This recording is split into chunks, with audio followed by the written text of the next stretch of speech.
Okay, good afternoon, everyone. This will be the Monday, August 3, 2026 meeting of the Meridian Transportation Commission. Welcome one and all. We will start with roll call. Mr. Ballard. Present. I am present. Advic Bansell. Stephen Lewis. Tracy Hopkins. Present. Jared Smith. Here. Tom LeClaire. Present. And Ron Lancaster. Mr. Lancaster and Mr. Lewis advised that they would not be attending today. They are both traveling. In the ex officio list, Diane Bevins, Here. Austin Miller, This is Brent Moore filling in for Austin Miller with Compass. thank you very much. Aaron Sweeney, Present. welcome. Kate Dahl, Present. Mark Wasdahl, ITD, I am here. welcome. Sergeant Carter advised me that he would not be present today.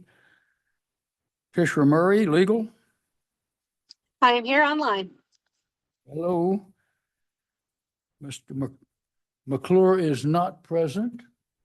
Craig Bergman is, and Caleb Hood is. Okay, first item is the adoption of the agenda. Does any staff have any changes? Commissioners have any changes to the agenda?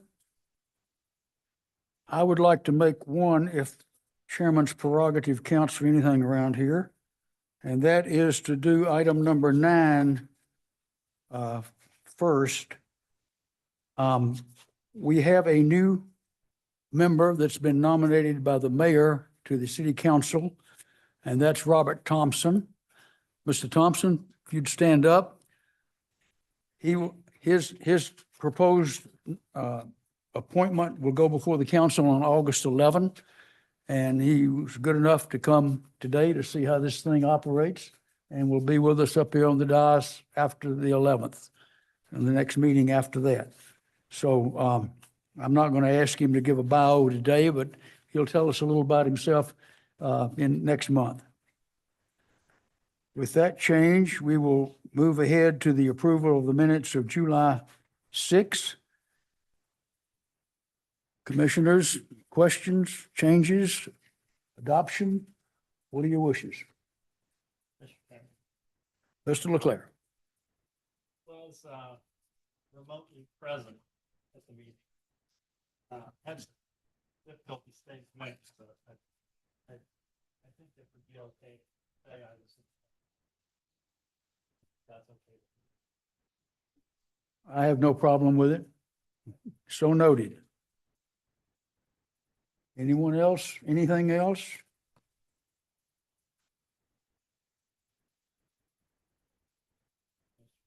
Yes, sir. I move we approve the minutes. Have a motion. Do we have a second? Second. Okay, I have one thing. Give me a moment to catch up with myself here.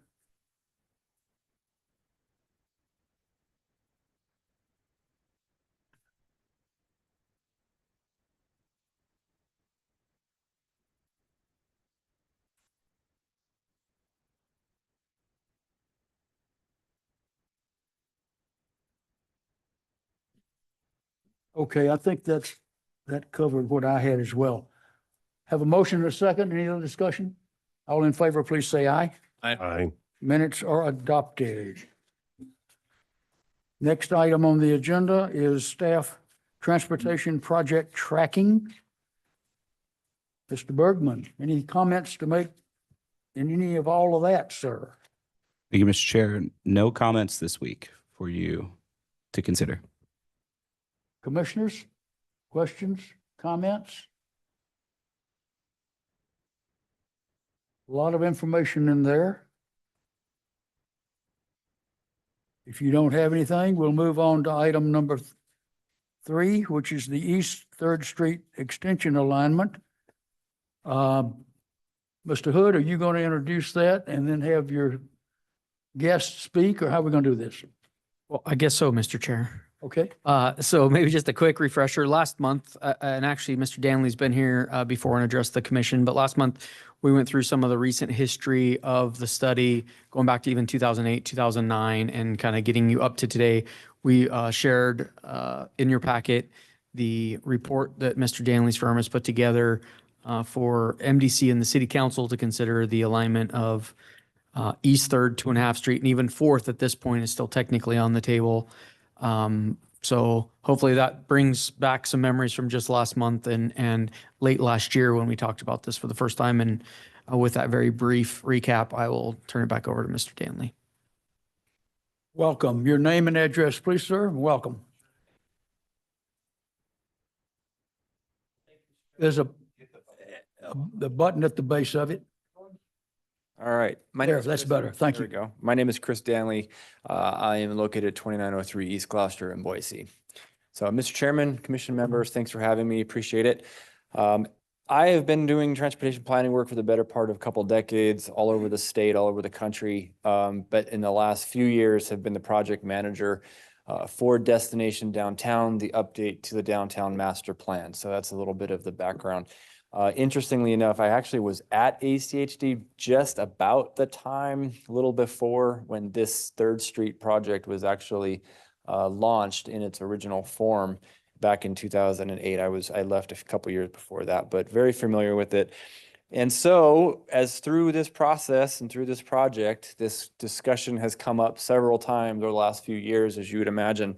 And we really rethought this a little bit and thought it was important enough to bring it up to council's attention, present it to them as part of a work session. And they said, we think we should have you come talk to you all. So that's why I'm here. And I want to give you the overview and be able to answer any questions that you have. So again, I want to just give you some overview, some new consideration with some of the additional changes that have occurred in this vicinity and through conversations and dialogue we've had, and then certainly answer any questions that you might have. What was the purpose of this paper and ultimately why I'm in front of you here? I'm not going to go over every one of these bullets. You can read them for yourself, but the gist of it is our task as Destination Downtown has been to continue to try to push the ball forward and activate downtown in all of the ways that the goals really are trying to achieve.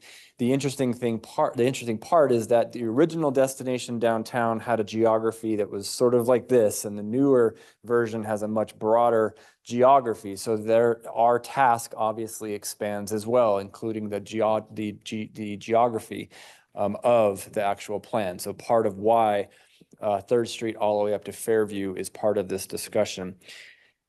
Other things we're trying to do: maximize land use investment, as I mentioned, activate all of what is considered downtown, and some of the other objectives that are found in Destination, but also in your comprehensive plan, and what you all have been trying to achieve for the last decade or more. So what did the first and the original 3rd Street study say, just to kind of reset the table a little bit? Yes, it evaluated the north-south connections, and it really tried to get from downtown to Fairview. And so it did so by first looking at two alignments, and I've highlighted them here. So the original 2.5 Street alignment and 3rd Street. So it basically started off roughly at Carlton, even though we know it extends on 3rd Street much farther south. We know it connects over across Franklin and so forth. But for the purpose of this study, it basically started at Carlton and went up to Fairview. And I'll get into the individual alignments momentarily. Through the study, they identified two additional alignments that they also sort of fleshed out, and they're labeled here as 4A and 4B. So all four of these were a part of the document that was completed in 2008. And ultimately, I'm here to talk to you about an additional alignment. And I think if you saw the white paper, you're familiar with where I'm going with this conversation and why we think it makes sense. Okay, other things that I need you to remind you all of about some of the reasons and background information that was contained within that 3rd Street study. There were a few real fundamentals that they were hoping to really achieve and to consider. First, I'll talk about was Coal Valley Christian. At that time, going back into 2008, we're talking about obviously nearly 18 years ago, and it was a different institution.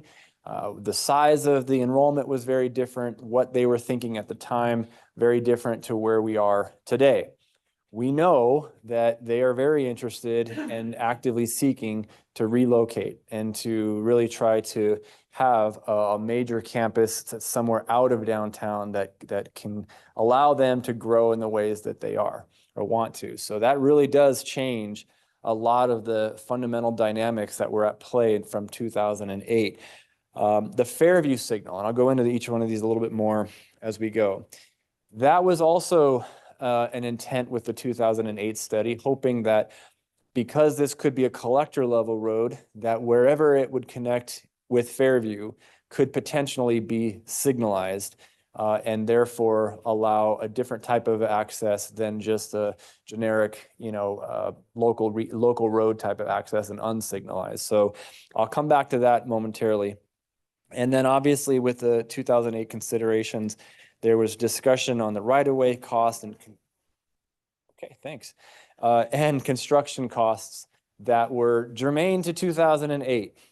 I will remind you that in 2008, you probably could have bought a house for about $1.75 because they were everywhere, and we were coming really still in the midst of the financial situation that we had with the Great Recession. So housing was in a completely and totally different arena than it is today in terms of the discussion. So those were some of those real fundamental objectives and considerations that went into the 2008 study.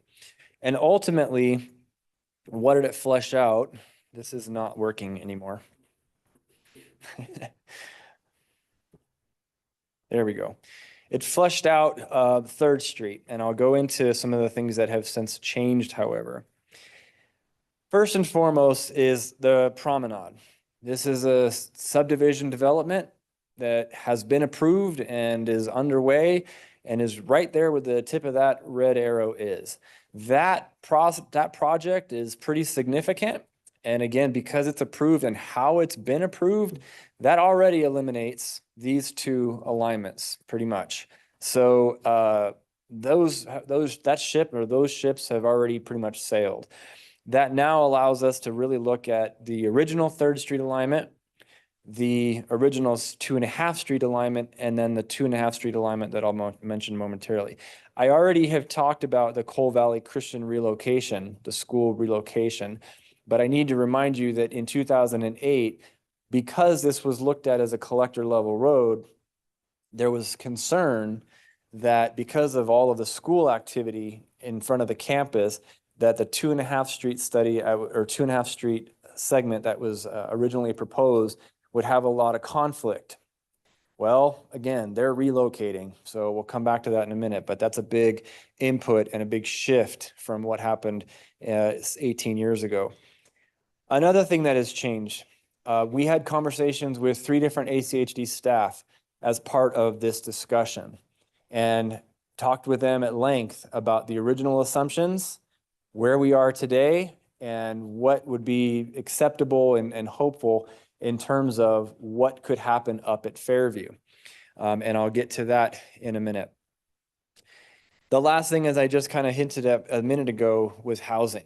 At this point, as you are acutely aware, we have nowhere near the amount of housing necessary, and we know what costs have done and what everybody's trying to do to try to accommodate folks who are in need of housing, and not just housing, but be able to actually afford it.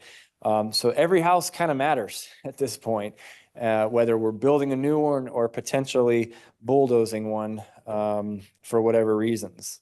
I had these, look at all the work I did, and I didn't even show it that. Jeez. There we go. Okay. So let me go back to the Cole Valley Christian concept for a second. And I want to exercise out each of these alignments, because the Cole Valley Christians, the actual field that is still there today, obviously, and how these different alignments would potentially work are demonstrated here in front of you. So as we go through the top, we kind of work through each one of these.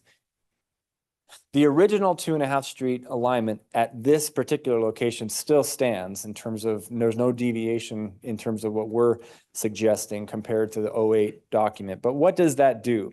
It comes up north and it jogs out to the west before connecting upward north. And what would it do to the field? Well, it sort of bifurcates it in a way that creates two parcels.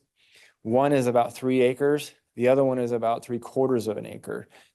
Because this road would be connected north to south, it's my professional opinion that the existing 2.5 street that's there today would likely be vacated.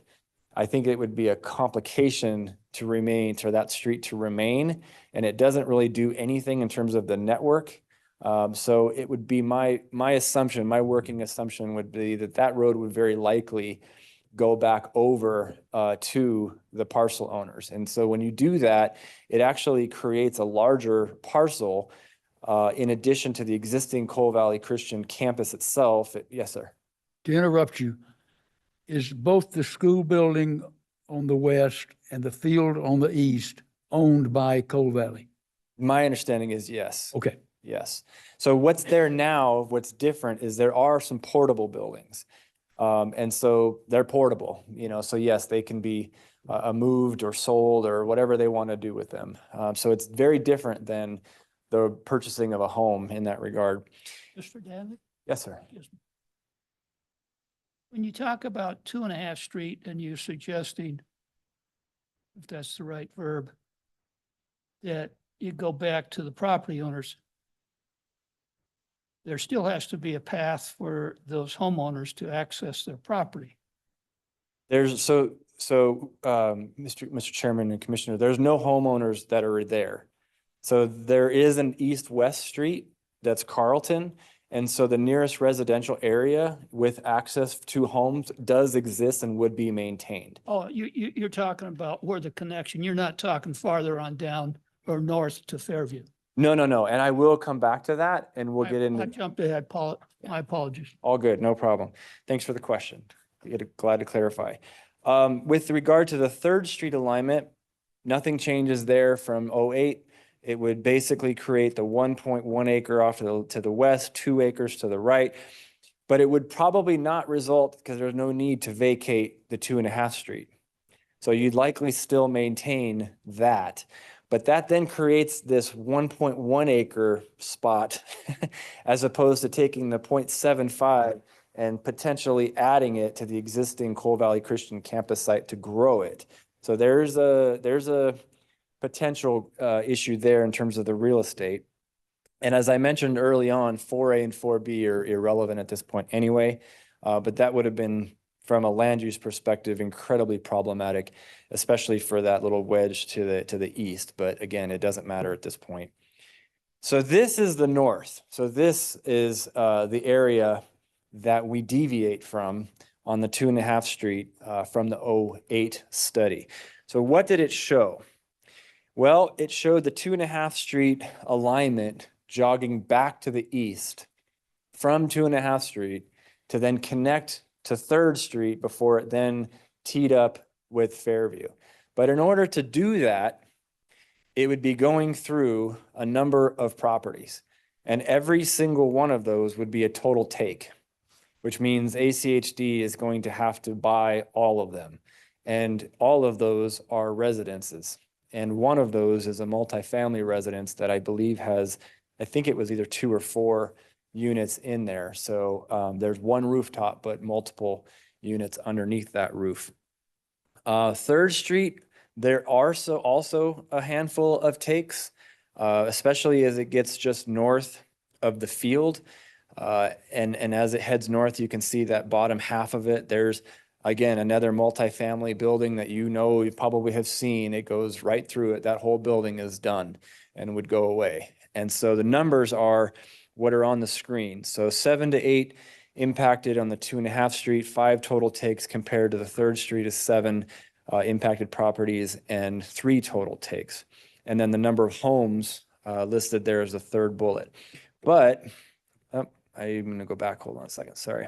I should have highlighted that. If you do not swing 2.5 street back to the east and simply go north, all of that goes away. There are no total takes. There is one impacted property, and it actually is down here, and you can't quite tell. but there's a slight bit of property that would likely need to be purchased at the far northwest portion of, I guess I could use my cursor if you can see that, hopefully. It would be, this cursor is not wanting to cooperate. Right where the last, basically the last bullet or last bubble of that line to the north would be. There's one little sliver of a property that would likely have some impact, but not the whole house. And so there's the difference there. So the revised 2.5 street is very minimal, no total takes and no homes removed. So let's take it to the very top, and the very top where it connects with Fairview. This again is one of those things, as I mentioned, was a working assumption that the signal be located wherever this came out and ultimately landed at 3rd Street. In my discussions with the staff at ACHD, and what has been, frankly, an ongoing sort of working assumption, frankly, is that there will likely not be a signal. And the reason is because it would be much tighter than any of the guidance and any of the general policies that ACHD has in place, because you would have just about three consecutive intersections that are fully signalized between Meridian, Main, and then 2.5 and even or 3rd Street. So they don't want to grant that. 2.5 Street compared to 3rd Street as it goes through to the other side, we would argue that actually 2.5 Street is still far more advantageous, because the through movement, even if it's just for a pedestrian or someone on bike or whatever, going from 3rd north, you're going right into the drive-through at Burger King. Whereas if you go to 2.5 Street, you can see with that longer arrow, conceivably that could continue north and eventually take you all the way up to the canal, which you all have been leading the league on canal pathways. So there's a connection there that actually could happen, and ACHD was open to the possibility of what's called a pedestrian hybrid beacon. That's the one where you push that button and it does bring traffic to a stop before it clears out, and it'd probably be a 2-stage or an island in the middle because of the number of lanes on Fairview. But they were open to that as opposed to a full signal, which also, by the way, adds some access management protections coming in and out of 2.5 Street. Mr. Chair. Who owns the property north of Fairview going up from 2.5 Street? Is that a right of way or is that owned property by? Mr. Chairman, whatever? don't quote me on that, but I do believe that there is some public right of way that goes through there. I think there's a utility corridor, if I'm not mistaken. Just a utility corridor. Yeah, I think that there's some form of public utility that goes through there. But again, I can double check on that one. But I think it's been one that we did confirm, as opposed to the 3rd Street, that ship has sailed. Well, I certainly don't know. Yeah, I do know another place in the county that was a full public right of way that a business has used for years. I never Yeah. could find out whether or not they paid anything for the use of it or not, but now that they've making it into a street and an overpass, it's gone away, so. right. Mr. Chair, I can just answer that question real quick. There may be some utility easements in there, but it is owned by Wallace Properties LLC. There's no right of way or anything like that that's owned, but there may be some utility easements, but that wouldn't necessarily give us the right to do a pathway or a road, certainly. Okay, thank you. It's have to be documented, codified, and if redevelopment were to occur, then you might be in a position to get that through. Top to bottom, this was again in your white paper. You don't need to read each one of these, but if we worked with the 2.5 Street assumption, like I pointed out, potentially going from the north, canal access, PHB at Fairview, the new gym that's being built right now, or maybe even about to be open, is right there off 2.5 Street.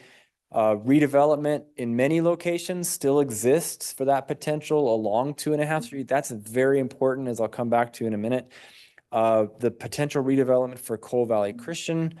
And then as you make your way down, to some of the same goals that are still there for the 3rd Street connection and what you all have gotten down all the way to Story Park and crossing Franklin and so forth. So this is really, it's an extension of many of those goals, but with some other opportunities that really, as I mentioned, as I'll get into in a second, limits how much money you all have to write as a check.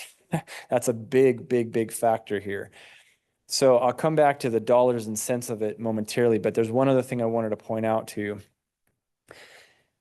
Okay, so the original assumption for 3rd Street, especially as it was near the Fairview section, was that it be a 3-lane road. And therefore, it took up a 60-foot right-of-way. And so this is the cross section I pulled right out of that document. And what was ultimately recommended back in 2008. This is an important feature because a 3-lane road to get to level of service C in the peak hour means about 16,000 vehicles a day, right? A 2-lane road to get up to anything close to that is anywhere from 8,000-9,000 a day. What do you think you have out there? The latest traffic count was done in October of last year, and it's basically 2,400. This roadway aligns with your split corridor. That is the routing where the vast majority of traffic was and still is intended to take to get north-south. This road, 3rd Street or 2.5 Street, was never intended to be a very high volume road. In my professional opinion, a 3-road section is vastly overbuilt. You don't need that. You're never going to have that type of volume in this part of town. A 2-lane road is perfectly fine, and it's very important because it fits within the existing 2.5 Street alignment that's out there right now. So in other words, a 2-lane road can fit with what is out there. So in terms of cost differences, this is a very tricky moving part, and please don't hold me to this too hard because we have right-of-way costs and all the property costs that come along with it. That's a moving target right now. We have construction costs, all of the inflationary costs and so forth. So we tried to find the best inflation category or calculators that we could. We went on Ada County's assessor's site to understand what property values were kind of looking like. I went onto the 5-year work plan to try to find some comparable projects and to understand as much as we kind of could what this looks like. And so my best estimate is you're looking at about $2 million roughly to complete the 2.5 Street alignment and about 5.3 for the 3rd Street. Here's why. When we look at the 2.5 Street section, much of what still needs to be done is right next to undeveloped land. That means that can be a condition of approval, right? Whereas the 3rd Street, most of that is already done, right? None of this is a very important point. None of these routes, no matter what route you go with, are impact fee eligible. So you're paying for it yourself. That's what that means. If the district were to want to, pony up some funds, that would be a whole other discussion. But if a road isn't impact fee eligible, it's not in that CIP, then that's a whole different discussion. And you're the one that's going to have to write that check. So that's another reason on the 2.5 Street, because much of it still has to be developed or redeveloped. The development community is going to be paying for much of that as a frontage improvement, as a requirement of approval. And the remaining costs to do this would be on you. And most of that, frankly, is curb gutter sidewalk on the east side of 2.5 Street as it gets up to the Fairview section. Mr. Chairman. On your chart that's on the computer right now, Yes. under 2.5 Street, the first bullet, most right-of-way costs from north S curve, minimal elsewhere. That applies to the original 2.5 double S curve. Right. And not to the single S curve that you're talking about now. So I appreciate that question, and let me clarify. So yes, when we look at that big, when I take that 2025 right-of-way estimate that's on the screen now and the big red line, the reason it's 200,000 is because the alignment is different. You don't need to go buying houses. There's a So little. bullet one doesn't apply. Correct. You're not buying homes. So that's a big reason why that number drops so much. And bullets 2 and 3 do apply. Yes, they do. The working assumption I want to make sure to be clear on, though, is that assumes a 2-lane section, because if you decided to go to 2.5 Street straight up and down and go to a 3-lane section, then just be full transparent, that right-of-way footprint is 50 feet out there. You'd have to buy 10 extra feet in order to get a 3-lane section that accommodates at least 8 to 10 times more volume than you have anything close to today. And that's with Coal Valley Christian operating now. So there's just some clarity there. Chairman? Yes, sir. Sir, question. Yeah. I drive 2.5 Street. There's some new construction there. I'm assuming that whoever put the concrete next to the road assumed that their property wouldn't be taken. So you're stuck with 2 lanes on 2.5 Street. That's me speaking. Yeah. Mr. Chairman and Commissioner, there is certainly a working assumption I would agree that property owners have, especially for a recent development, that the footprint that was approved and what is being built would be to be maintained. Having said that, there's always the potential for ACHD, Idaho Power, whomever it may be, could come knocking on their door to possibly expand whatever public right-of-way needs might be. So we can have that expectation. We often do, and it's often a comfortable and confident one. But there's no certainty that it's necessarily going to stay that way. But in my professional opinion, you don't need to expand it to more than 2 lanes. This is just not a street with all of the context and surroundings and the performance and operation of the split corridor right next door that you're ever going to need to do more than 2 lanes. I just throw this out not to be facetious, but you've watched Field of Dreams. If you build it, they'll come. You put a good street in there, they'll use it. And my answer to that, sir, would be that there's only so many reasons to use it. And so the redevelopment we do want to generate more activity, right? But you have an enormous amount of traffic volume to absorb before there's any pressure on that. And traffic is very fluid, right? People look at a corridor, and if they see that it's going to be busy or they expect it to be busy, they will alternate their course, or they will alternate their time of travel, or even how they travel. And that split corridor that's the biggest reason why it was put in.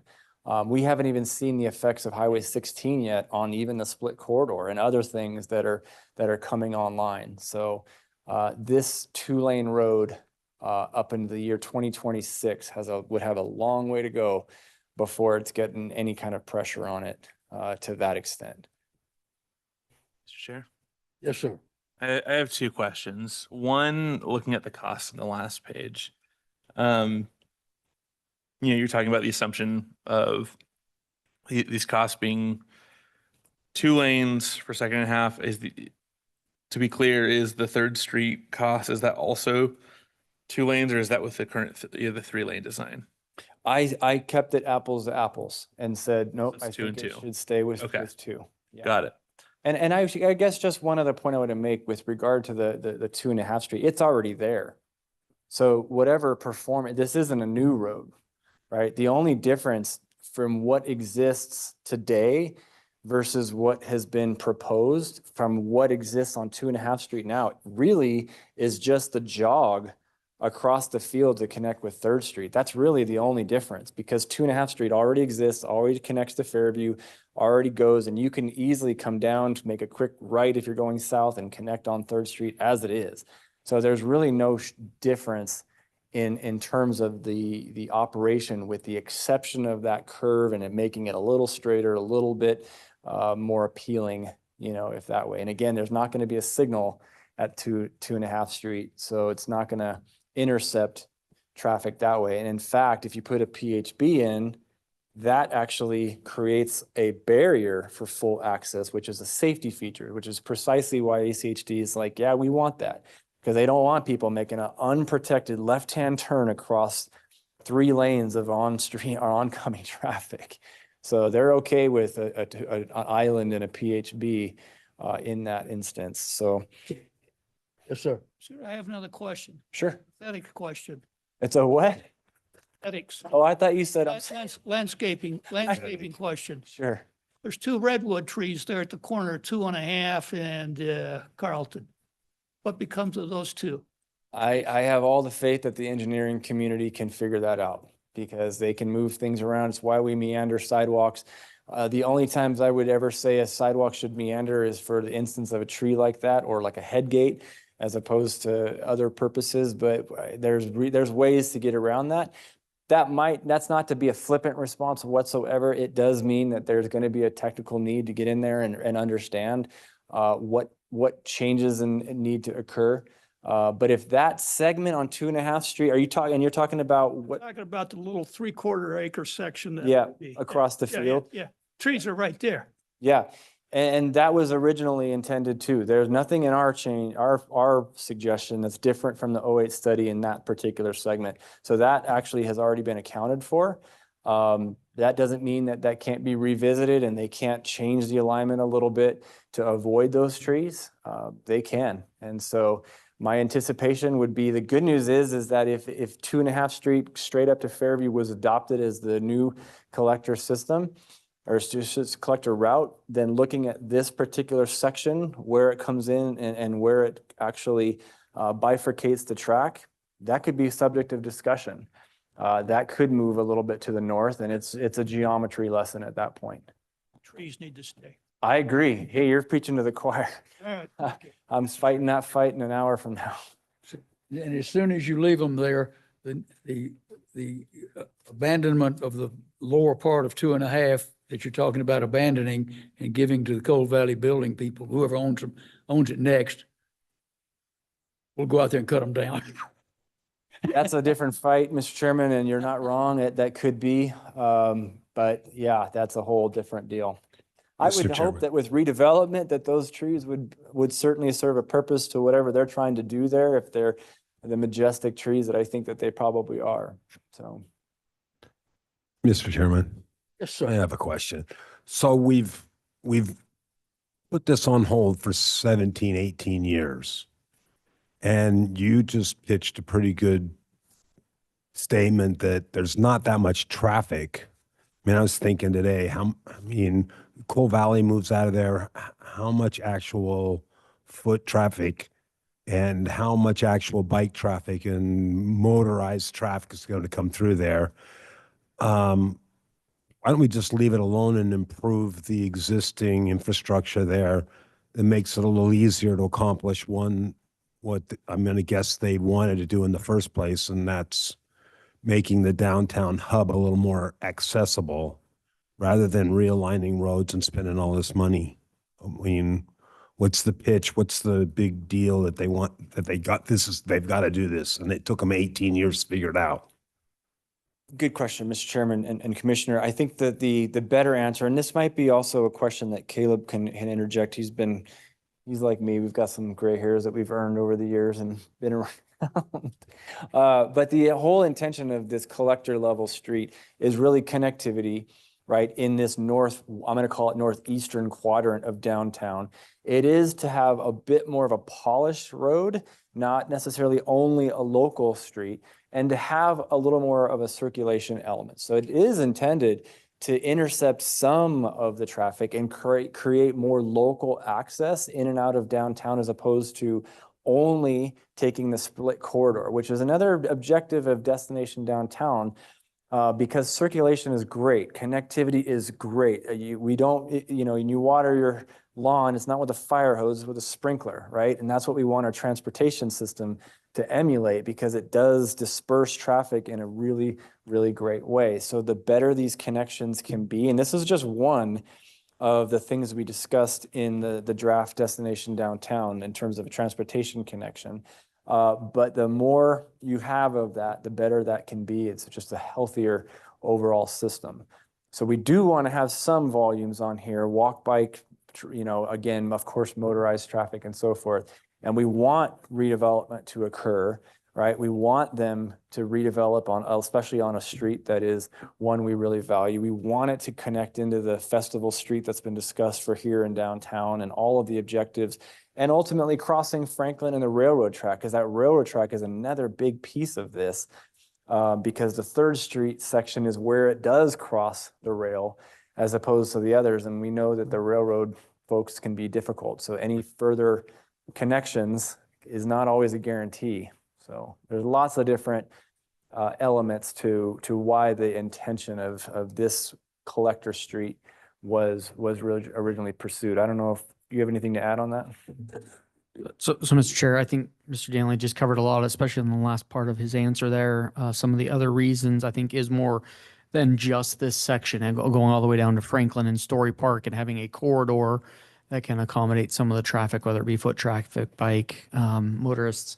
I also think, one of the assumptions, or depending on how this plays out, is what does the intersection at Fairview look like, right? That can attract more traffic if you put in a full signal versus a hawk signal or no signal, right? So no signal you probably won't see much volumes, but back to you build it and they'll come comment, put a full signal there, and I bet you draw quite a bit of traffic. So, but it is a lot back to economic development principles and having just another reliever, if you will, into and out of downtown for economic development purposes. And it was also talked about, housing, but also businesses. We do anticipate some land use change generally in this vicinity. So I think the travel patterns of businesses and residents in this area will evolve over time. So yeah, for the last 20 years or so, it hasn't been really needed. But I think it is a lot of these concepts and principles we talked about. If we can do something to help facilitate that, maybe we see more redevelopment happen. And as more redevelopment happens, we're going to need some more inlets and outlets into downtown. Mr. Chair. Yes, sir. Yeah, I think I had one more question, and I think this is we're dancing around this a little bit. The intro to the white paper kind of talks about that couplet relief on Meridian, Maine. And it seems like that, from my understanding, that was pretty high on the initial kind of list, the order of priorities. It seems like, from what I'm looking at, that's kind of dropped down the list a little bit. And that's fine. Yes or no, that's cool. I'm just trying to understand, is that true? Have the city's priorities, do you think that they've shifted? From what I look at, if I'm looking purely at like relief to that Meridian Main couplet, 3rd Street makes more sense to me with 3 lanes. And so hearing you talk about that being overbuilt and kind of more on the multimodal connectivity, all great. I'm just curious, it seems like there's maybe some reprioritization happening in the project as well. Could you speak to that? Am I wrong there?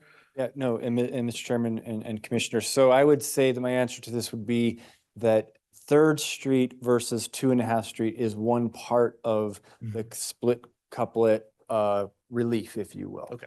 There's another discussion that we're not having here today on a potential additional project that would be on the west side of the couplet that we identified in destination downtown. Okay. So the whole point is we don't want the neighborhood to have to absorb thousands and thousands of vehicle trips that are trying to go away from the split corridor, right? But at the same time, we're trying to prevent local residents from having to use the split corridor in order to get into their neighborhood. So we're trying to do that in a way that's constructive, that respects the neighborhood, can advance some of the recommended economic redevelopment opportunities, be a calmer alternative for someone who wants to walk or take a bike. We often hear that, why would somebody ride a bike on Main as opposed to an alternative route? Well, what's the route, right? And so those are all competing for this. So I would say that the relief of Main and Meridian couplet is a bullet. It is not necessarily the top. And my list of where I put in the white paper If it came out that way, that's on me. Oh, no, that, So yeah. that's okay. I'll take that arrow. no, you're good. I think, I think it's not where it was in the slide. I think it's based on kind of Yeah. the focus of the report. And I think even now kind of, I think there's some maybe tension between this idea of it's not a local road, but it meant to serve, local local commuters Mhm. mostly. And so I think there's a little bit, and I'm not opposed to this. I think it's, the more that I hear you talk, the more I'm persuaded. There's still a little bit of discomfort there about trying to do everything a little bit. Sure. And we're trying to be, local serving, but not a local road, multimodal, relieve the pressure, and I know there's, that's just how it gets with a downtown. I know that's part and parcel of this type of collector, but I just worry that, um, if we are reorienting our priorities, or if we're trying to balance our priorities, I just want to make sure we're clear about, what those priorities are and what takes precedent. So, And I appreciate that question or comment. And I would say this really comes back to the hierarchy of the functional class system. And what is the purpose of a collector level street, right? To go from local to arterial. And these have no collector. This whole part of your downtown has no collector connection to it. And so we're trying to go from local to collector to arterial, as opposed to just local and skip that collector and go right to the arterial. And so that's really the point. So if we can build a road that doesn't cost you as much money, because last time I checked yours, the budget challenges, right? We don't have to bulldoze homes, which I know is obviously another major concern, but can be appealing to redevelopment, still function very well, and have increased volumes. Even if it goes, let's say it up to 5,000, let's say it doubles. If we're taking roughly 2,500 off of Main and Meridian, and if we do something on the west side that also has a similar effect, now we're getting somewhere with that couplet. And we're making it so that when you want to walk across right here, let me get my bearings, right? We don't have 30,000 cars coming at us a day. We have something a little bit less. And so all of those are part of what goes into this recipe and why we're here today. thank you. Mr. Chairman, Mr. Bowden, if I may ask another question, you Mr. may, sir. Danley. So how far, is this to go from Fairview to Pine? Or how far south of Carlton would this reconstruction go? The only difference that would really occur would really be finishing the section from Carlton up, because from Carlton down, you're already working. The city is already, and ACHD, I should say, has been working to finish 3rd Street all the way down to Franklin. There's been curb gutter sidewalk projects, curb extensions, all of that stuff. So the only section that really is of target is from Carlton to Fairview. And again, most of that section to the north, the footprint's there. It's really just the curb gutter and sidewalk to finish it off. So the plan is to go the 2 blocks from Carlton to Pine? Let me get my bearings here. So the section that I think that you're talking about that would need to be, the discussion would really be, does it continue up? Does the section that goes through the field, right, is going to be subject of a development application at some No, point? that's north of Carlton. I'm talking Right. south of Carlton. Then nothing has to be done. There's nothing that's Gonna being reconstruct proposed. that road? There's nothing that needs to be proposed for that. That's already been in the plan. It's already been worked on for 3rd Street to be that ultimate alignment. And there's been a number of things done to it. It's why your pedestrian hybrid beacon on Franklin exists, is because of that connection that goes up and over the railroad. There might be some pieces that I'm not thinking about, because that was not part of our white paper per se on that south. I know there's some projects I think that are still in the hopper, if I'm not mistaken, for 3rd Street South that are working to complete that section. But that has already been well down the road, so to speak, in terms of it being improved, because the intention was always for that to go all the way through and be a finished section. My question is, we reconstruct, whether it's 3rd or 2.5, but you're gonna get to Carlton. Mhm. Okay? And I'm asking the next 2 blocks to get to Pine. Yep. Or do the cars just go, okay, we've hit kind of a choke point? Right. Because that's an old road now. And it makes a lot of sense to reconstruct that road to get to Pine. So you got smooth sailing. Mr. Hood. It doesn't, thank you, Mr. Chair.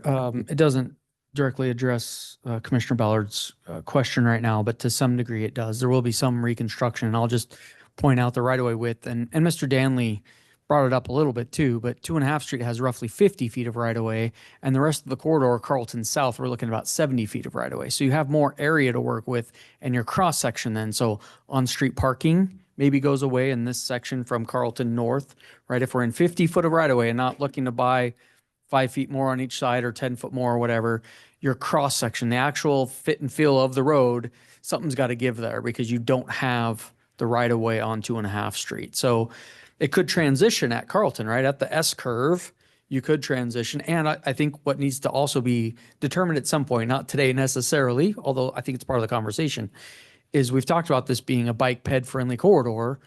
Well, are you talking about 10-foot multi-use pathways or pathway and trying to fit that into 50 feet? It gets really constrained. And again, in the on-street parking. So something's got to give. If you got even just 2 travel lanes, 11, 12 feet wide each, curb gutter, and then you're out of room. You can't park on street, or you got to do just a 5-foot sidewalk or something. So it is going to look different. And this is circling back a little bit to your comments and questions. It is going to look different than the cross section south towards Franklin.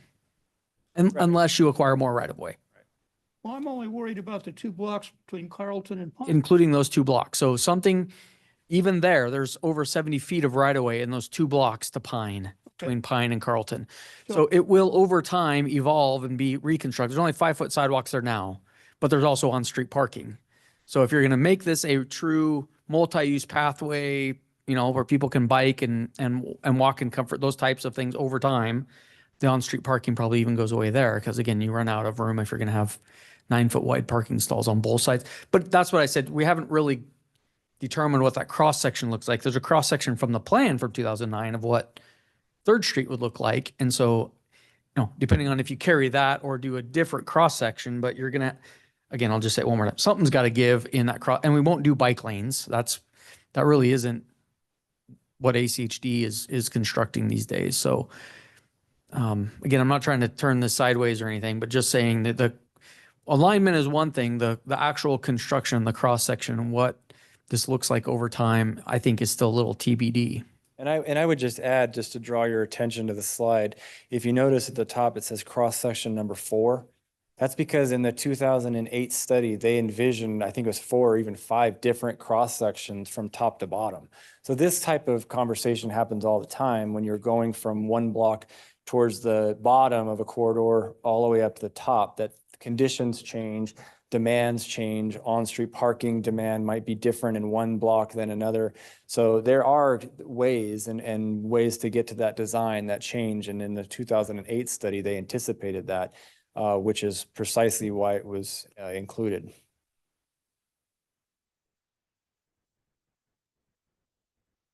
Mr. Chairman, Mr. Leclerc. can we go to the Fairview slide that you had? Let me see if I can remember which one. Which one were you? Was it the signal one? This one? Yeah, that one. That's good. So when I began to look at this, my preference just from this was that we use 3rd Street because it's better distance. It splits the block a little better between here and Lakes, the 3 lights. And then, so we're not going to have a light. And then I remembered, Fairview's being expanded, lanes are being added. Mhm. And there's going to be an island that won't really allow, I wouldn't expect either of these will have a left turn option, right? I think that I can tell you that the intention of ACHD when it comes to turning movements on an arterial is generally going to default to the fewer turning movements that are permitted, the better, because of all of the reasons come along with access management and safety. So eastbound traffic will probably, if they want to go downtown, of course, will turn before these intersections. Westbound traffic won't be able to turn because there'll be this island in about 3 years on Fairview. And so is it, from an engineering perspective, I'm not as up on it. So does it make more sense, or does it matter where more traffic is flowing? Is it better that it's 830 feet or 560 feet from the nearest big intersection? Right. I appreciate the question. So in this instance, with it being a collector street the way that it is, and with the volumes that would be likely on this, it's not going to matter Not too tremendously. much. Okay. The bigger question is in terms of the pedestrian or biking draw of where are they likely to go north and south. And while that connection to the canal does not exist at this point in time, it is potentially a connection to it. And even if that didn't occur and you can't go all the way up the canal, there is a land use to the west in terms of Albertsons that is a draw, right? That's not too far away from this. That could be certainly within walkable distance that would certainly, again, add to the appeal of a 2.5 street as opposed to the 3rd street. Does that make sense in terms of funneling that direction towards the grocery store? Because a grocery store outlet is going to be a higher draw for. And that's going to be where? It's already there. The I mean, Albertsons is that what we're just looking to at? it's almost basically that building that's Oh, pictured. It's a little to the left of the slide, but the grocery outlet's going to be where big deals was, or whatever that. Okay, I think I remember now what you mean. Okay. Ms. Bevins, let me interrupt. Ms. Bevins, anything at this point from HCHD? I don't know that we warned you ahead of time, but, and you, Chairman Steed, and no is an acceptable answer, but do you have anything? Chairman Steed, I agree with everything Chris has said so far. I think the further you can get away from a signalized intersection, the better. If we would approve something at 3rd versus 2.5, it would have to be studied, but it would be better to have a signal in the future possibility at 3rd versus 2.5.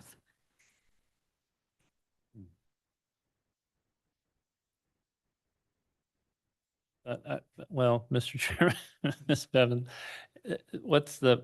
when you're also, I mean, I'm sure you know that we're going to have 7 lanes on Fairview, and we're going to have is there, I don't remember, but I know there's sections of the new development on Fairview that will have median blocking cross traffic. Was that extend this far? Do you remember? Maybe we can find that in our other documents. Mr. Chair, Commissioner McClare, yes, where there's going to be 7 lanes, there will be a median. Okay. In our design, and as you can see in some parts of Fairview, they're already built out to 7 lanes between Eagle and Records. And then our design between Locust Grove and Eagle, we do have some areas where we allow a left in. And that's also your U-turn opportunity. So that specific location of where those left ends and U-turn opportunities would be determined during design. Yes. Okay.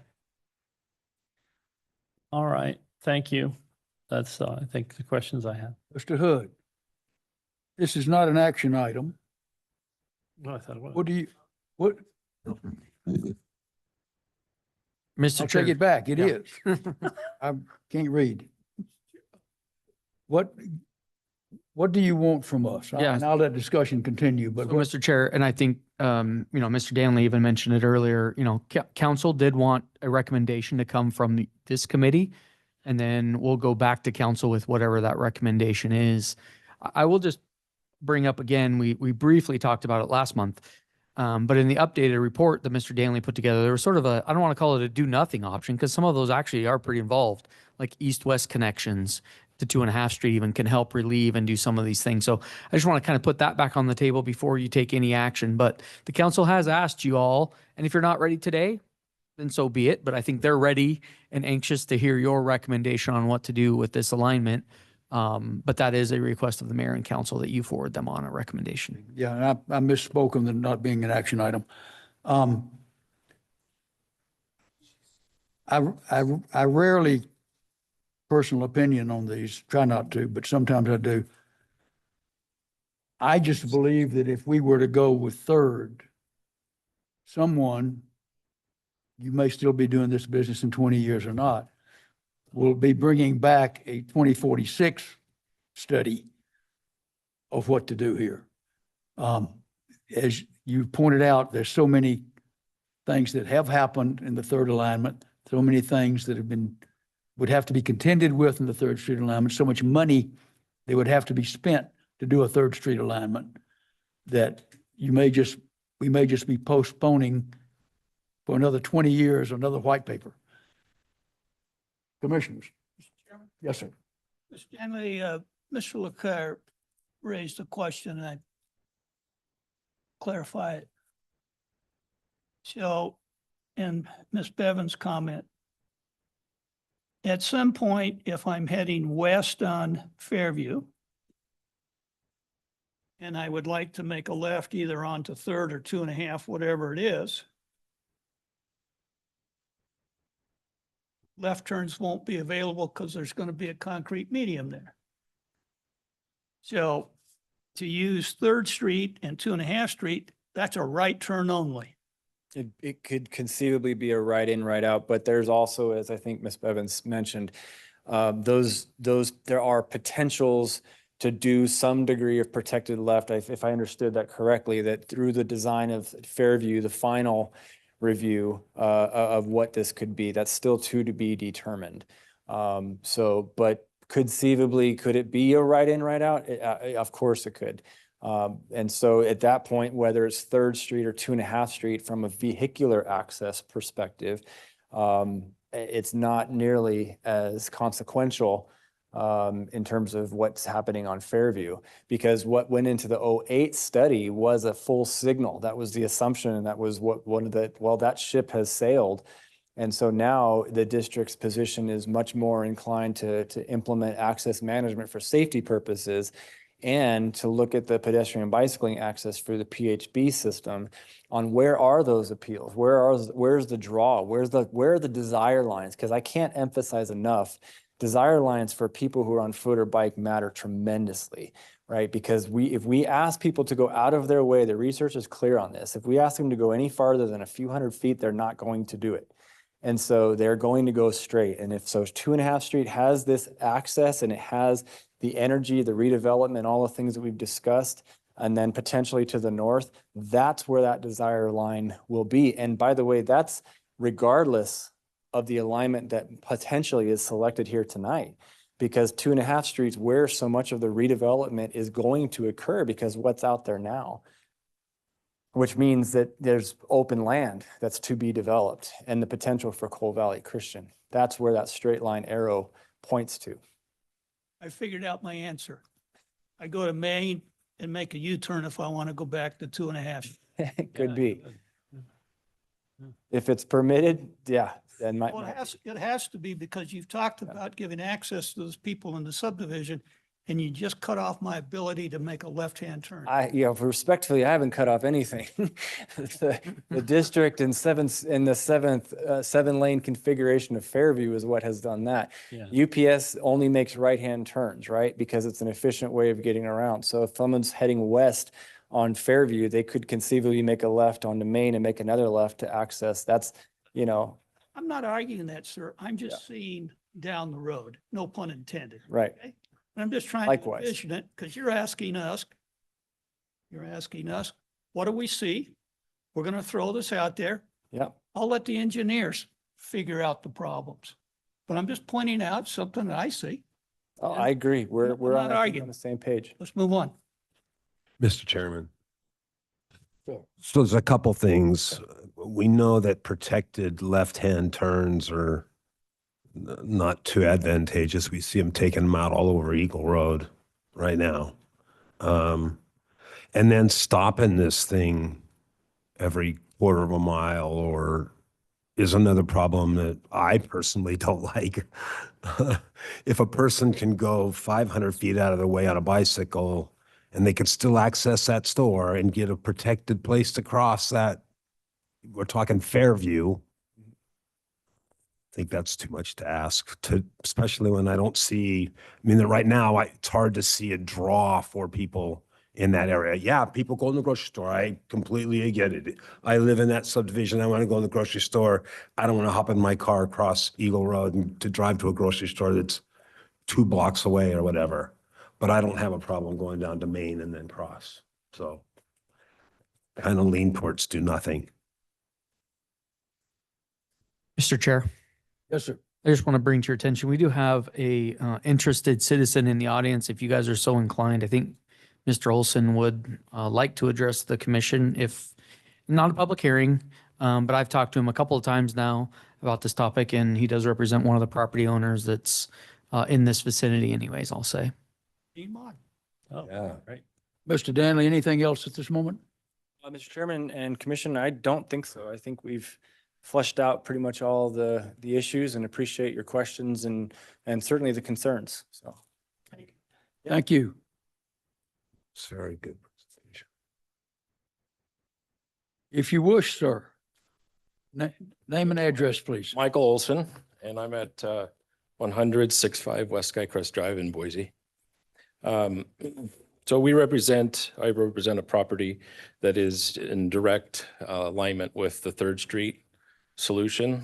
So it's 1.78 acres. And if you looked at the last, if you take the development that was Promenade that got approved, that they're doing that 3rd Street section right now, then there's Badley Avenue, and then there's a little street that has duplexes, and we're just south of that. I don't know if. 1 second, I think Mr. Bergman may be going to bring that up. And so we've been trying over the years to develop the property. It's just, yep, right there. So No, open back up just a little more. The street he's talking about that's being built at this moment is between Gruber and Badley? that's correct. Okay. So that's the one that's going in at the moment, and the property you're discussing is the one the cursor's on right now. That is correct. Okay. Yep. And so we've, over the years, have tried to develop it. And in the study in 2009, one of the landowners, one of these landowners, actually took part of the stakeholder program, or I guess it was a meeting that they had regarding the direction. And he's actually quoted on A3, basically saying extension option 2, which is 3rd Street, would have the greatest negative impact to his parcel, but noted that any of the 3 options under consideration will negatively impact someone. So that was 17 years ago. Nothing's happened. Just recently, that little portion up there from Gruber to Badley has started. Our portion that is identified in the study is actually even wider than the one that was just presented. It's actually 62 feet, which is what they were hoping for our side. It bisects the property. It basically makes the development not feasible, because obviously they want us to donate the land. And then, oh, by the way, we burden all of the costs for putting in a 62-foot road. If you look right at the south portion of our property, it would run right into a fence. And then there's condominiums, et cetera. So we've come in and tried to say, hey, can we develop the right side with a certain type of housing product? We'll leave the left side available for 3rd Street in the future, but we shouldn't have to put it in if no one else, there's no plan to acquire any of the other properties. So, but anyway, I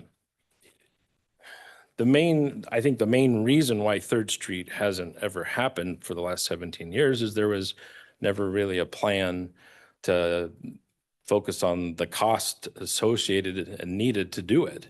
ACHD, we've talked to them many times over the years. They have identified it as a City of Meridian want in terms of the street, which is fine. They'd support it if the right of way was was accomplished, and the landowners, they figured that all out, but it's not needed presently from what we understand to mitigate any traffic issues or anything like that. So, I mean, we really support the idea of 2.5 Street.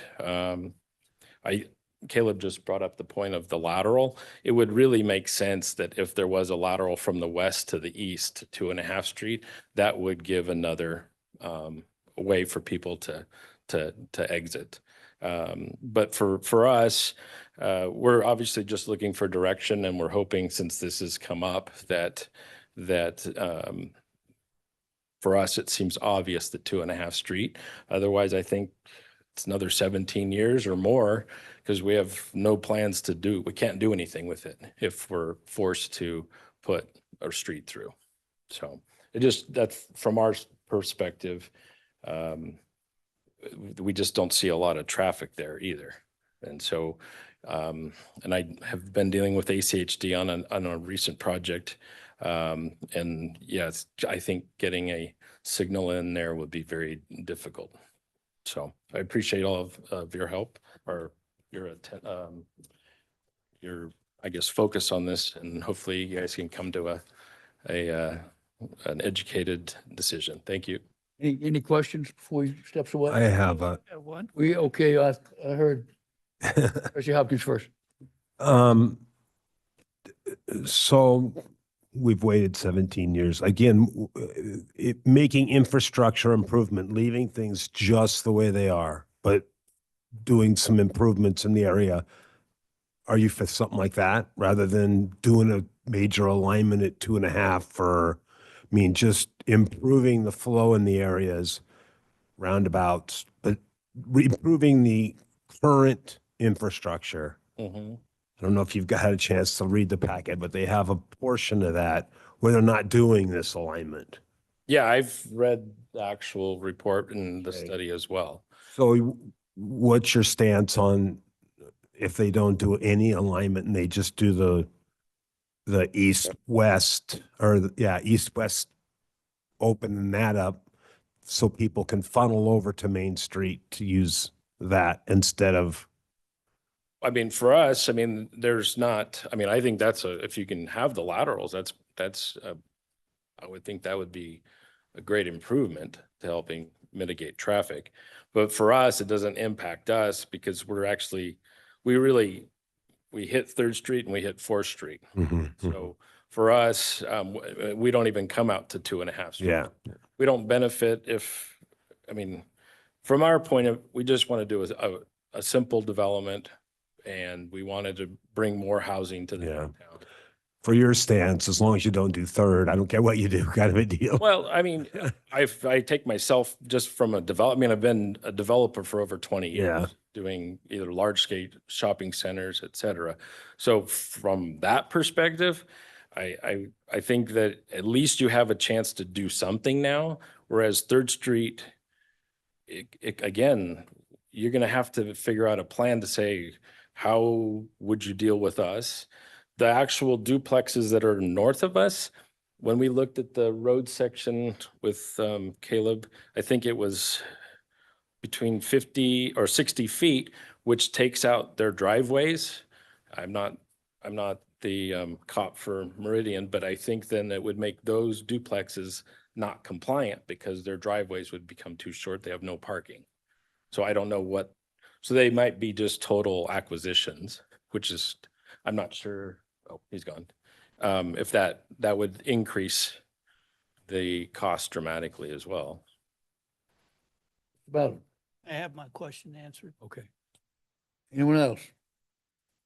No, I don't know. Mr. Chair, Yes, sir. I was just gonna, Mr. Danley does wear another hat. He's a planning and zoning commissioner in Boise, and he had to leave. So yeah, he wanted me to just extend his apologies that but he has to be in Boise for a public hearing here coming up. So. Thank you for the time. Thank you very much. Gentlemen, Mr. Chair? yes, sir. Yeah, I've been chewing on this, and I think last time we heard this, I kind of was saying, if vehicle connectivity and relief on that couplet is the priority. You pick third. And I think if, just pure, multimodal connectivity and mixed use is the priority, you kind of do nothing and do some improvements. I think Mr. Danley made a very persuasive argument. I was a little worried that this could be kind of a worst of everything, worst of both worlds. I do think it's, striking the balance. I think there are some nitpicks I have with it. But one of the things I think is honestly, I think compared to a doing nothing option, I think when you look at Fairview, its expansion, I think that creates more issues if we do nothing than if we have some of that interconnectivity going north-south. I think from a vehicular standpoint onto Fairview, I think third makes more sense, but I don't think that's enough to justify such a higher, price, more takings, and I think worse kind of call it urban design, maybe. So I think candidly, if you do nothing, I think you face the same issue as if we go with third. I think there still ends up being an issue that we're kicking the can down the road. I think that's a reality, a possibility with any of these options, but I think second and a half, given kind of the existing situation with the Coal Valley Christian, I think this is our best chance to get something done at a time when it's meaningful. So that's kind of where I'm at. I'm not a hill I'm going to die on, but I think that's where my preference is. I think I'm just convinced by the totality of the circumstances. I think there's a lot of nitpicks with all of them, but I think second and a half probably has the least nitpicks, at least issues that I can find with it. So that's where I'm at. Mr. Chairman. Mr. Leclerc? Well, to just as we're discussing, I really was leaning toward the Third Street option, and I hadn't really thought about Commissioner Hoskins' idea just to stop and take all of this out of the comp plan and just let these neighborhoods develop on their own.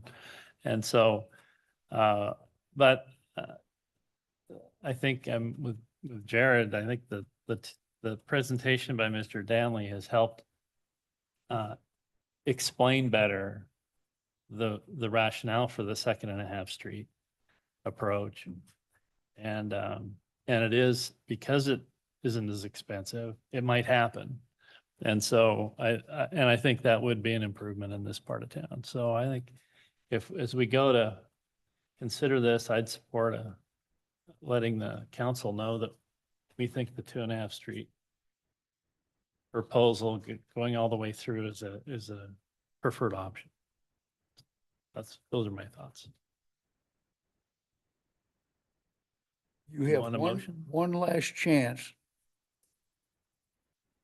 Well, maybe you got to make a motion on your last meeting. All right, I move the Meridian Transportation Commission encourage the Meridian City Council to support the 2.5 street option presented to us today and make appropriate changes to the comprehensive plan. We have a motion. Do we have a second? Second. A motion and a second. Discussion. All in favor, say aye. Aye. Any opposed? Nay. Yeah. Fair enough. Ayes have it. Mr. Hood? Okay. Okay. Item 4 is Mr. Hood's, the Downtown Parking Committee. Well, is that what you're going to call it? Maybe. Task force or? I've been playing with some things. Okay. Mr. Bergman's been helping me out. I actually do have a draft of a charter put together. I'm sorry there's not any information in your packet today, but I need to vet this through the mayor's office, Councilman Overton as well, before really sharing anything with you in print. But the things are in motion anyways, I'll say. I did get some more direction from the mayor. I do appreciate some of the members that did volunteer previously when I asked. I think that was 3 or 4 months ago now at this point. And I'll put that question before you again. Commissioner Leclerc will not be eligible or able to serve. And I think, Mr. Chair, you've already told me that you're interested in serving. So, no pressure, but the mayor would like 3 members of the Transportation Commission to be kind of the core of this, and anything that comes out of this downtown parking subcommittee to be vetted back through the full body. So he does want, again, a heavy involvement from the Transportation Commission, full membership, and then having at least 3 of the members, well, not at least 3 members on this subcommittee. Looking at probably about 12 members that include, our police, code enforcement, staff, ACHD, some business owners, chamber, those types of things. So it'll be a well-rounded group. We're trying to get different perspectives there. And I do think it'll evolve over time. We'll meet probably, pretty intensely to begin, probably no more than once a month, but, get this off the ground, make sure we're all on the same page with the scope of what we're doing, even defining the boundaries of where, what downtown is and where we should address these types of questions, coming up with bylaws and those types of things. And then over time, I think it'll be just as an as needed basis. Hotspot comes up, hey, there's a parking issue over at Coal Valley Christian or the post office or whatever the case may be, we can call the subcommittee together. But it would report, again, the subcommittee would report back to the Transportation Commission, who would then make a recommendation to the council on any actions that come forward. MDC board, I don't think I mentioned them, but the mayor did want to have a member from MDC also on it. I would think that within the next month or so, I'll have something more to share so we can follow up maybe next month with the draft charter. But again, if you want to think about it, and if you're interested in serving, I will take those. If I get more than 3, we'll maybe next month have an action item of appointing 4. You guys can arm wrestle or however you want to figure that out. That's a great problem to have if everybody wants to serve on this subcommittee. But let me first get you a little bit more of the meat, and so you actually understand what you're committed to before I really ask you to commit. But if you are interested, even at this level, let me know. And again, apologies that there isn't more information, details today, but that hopefully gives you a little bit of an idea of what this group, how often they meet anyways, who's going to be on the makeup of it, and just basically any parking concerns downtown, garages, meters potentially, business to business, private property, public spaces. So it'll be pretty much any parking issues that arise will probably be handled by this group. And you've got the pay scale for this position all worked out already? Yep, we've got the budget in place already, so we're good there. Good. Yeah. Mr. Chair. Yes, sir.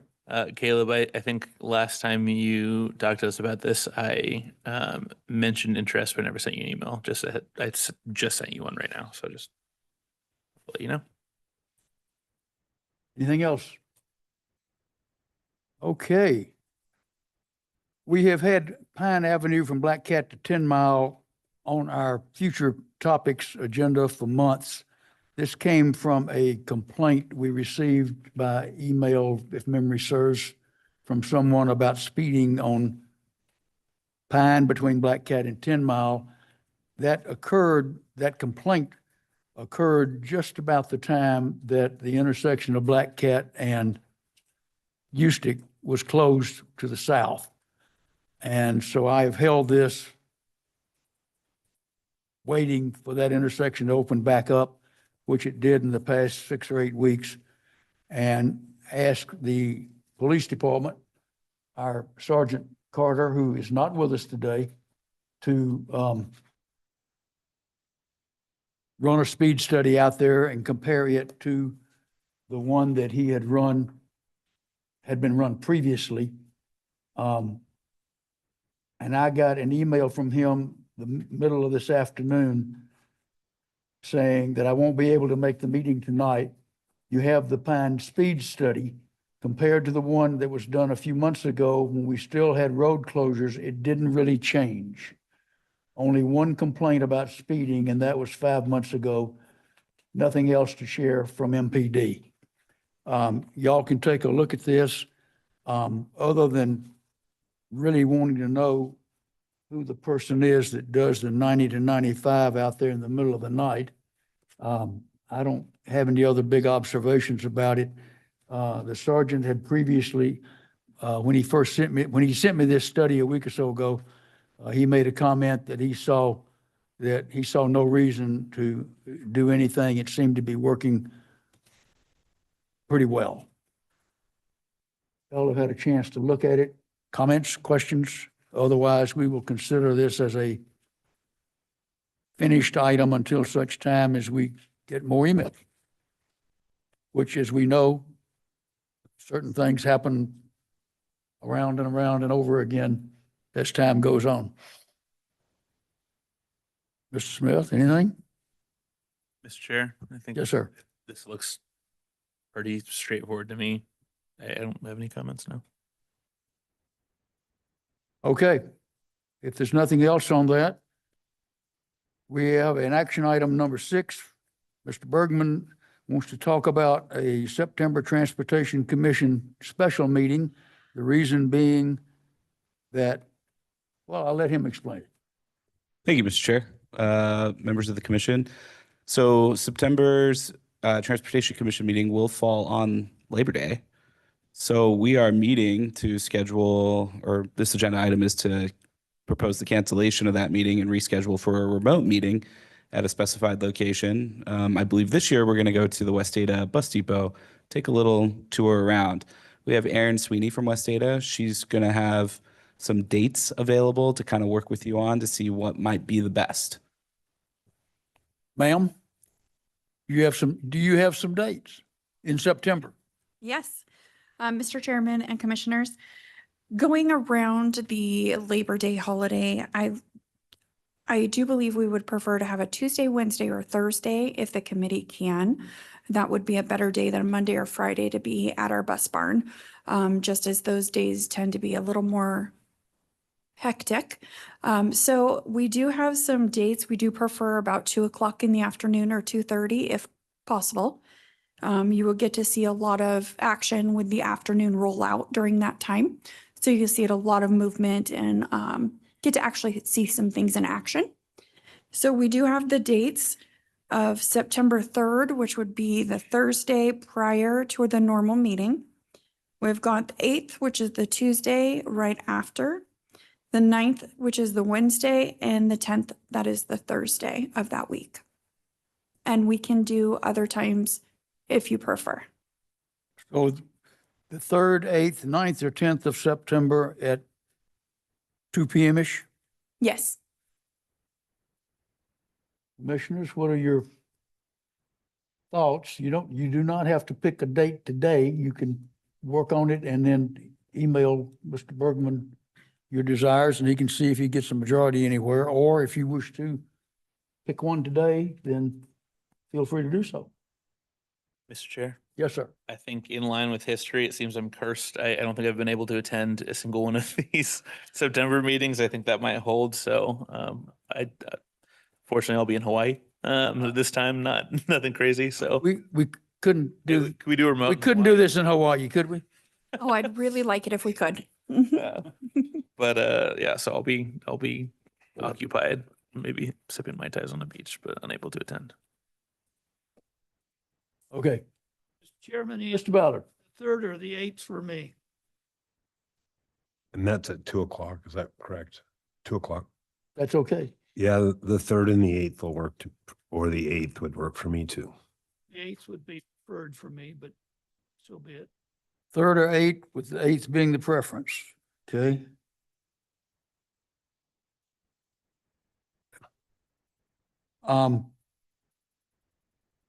Yeah, I'll need to look at my calendar, and we need to get Mr.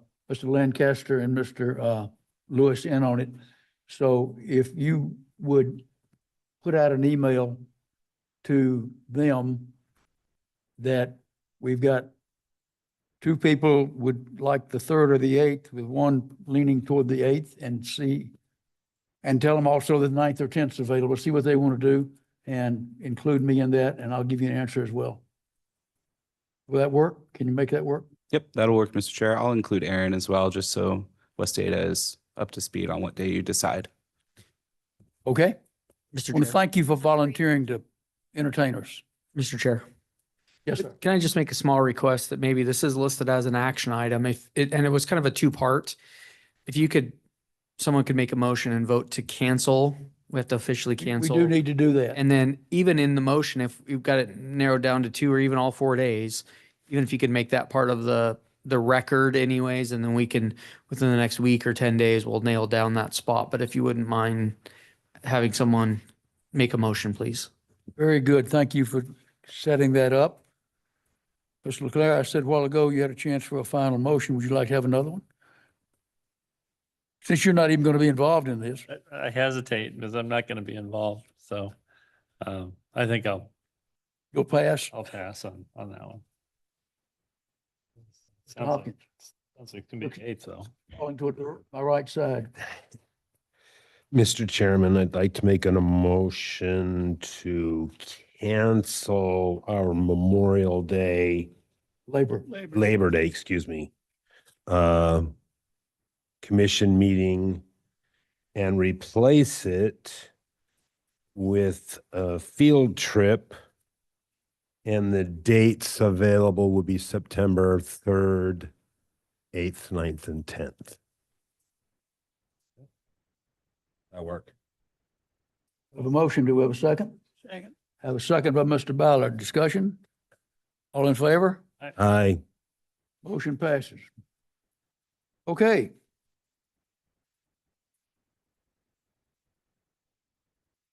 Ms. Dahl, we are there and you are up. Ex officio updates, please.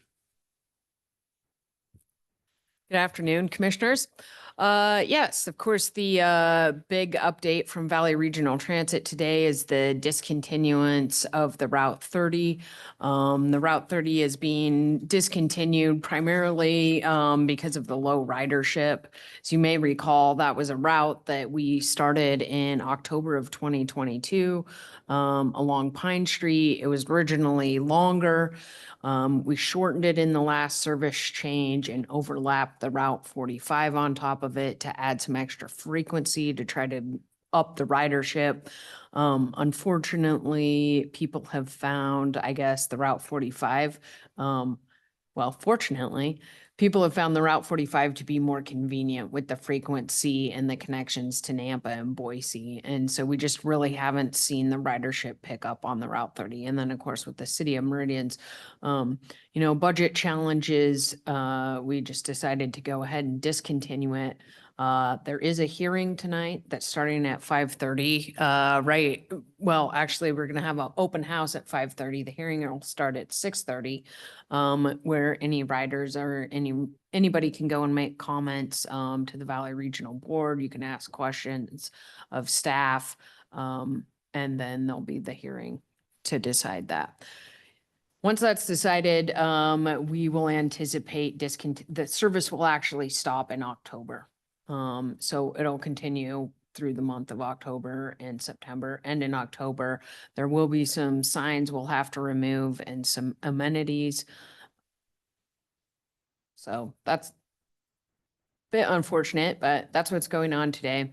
In the meantime, we will continue to have conversations with the city of Meridian about how we could perhaps repackage other service or do some other things, because there is some money available that we can create some other service that would pick up ridership and hopefully get more ridership. So I will let you know as that progresses. Is there any questions I can answer for you? Ms. Dahl? The issue in Nampa, am I reading that Nampa's decided not to continue a contract with VRT?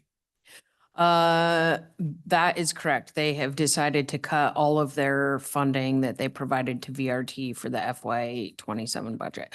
Well, that was the recommendation. They haven't officially approved the budget yet, of course, but that was the budget recommendation request that they made. As a result of that, as a result of that, yes, VRT has basically shrunk the Route 42.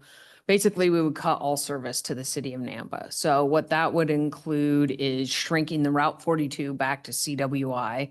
CWI is one of the Partners that funds that route. So it would start at CWI, it would continue on to Boise, and then we would cut the on-demand service in Nampa, and it would only serve City of Caldwell. And then we would reroute the Route 40 would no longer stop off the Garrity exit in Nampa.